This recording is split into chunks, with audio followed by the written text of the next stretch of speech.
பலி முன்னுரை. அன்பான இறை சமூகமே, பொதுக்காலம் 20ஆம் ஞாயிறு வழிபாட்டில் பங்கேற்க வந்திருக்கும் உங்கள் அனைவரையும் அன்போடு வாழ்த்தி வரவேற்கின்றோம்.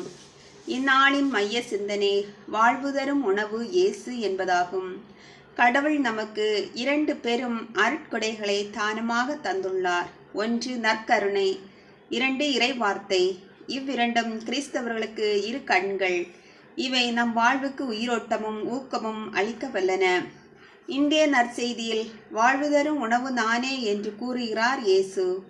மானிடராகிய நம் அனைவருக்காகவும் கடவுள் இந்த உலகின் படைப்புகள் அனைத்துமே தந்ததோடு மட்டுமல்லாமல் நிறைவாக தன்னையே திருமகன் இயேசு வடிவில் நமக்கு அர்ப்பணித்தவர்.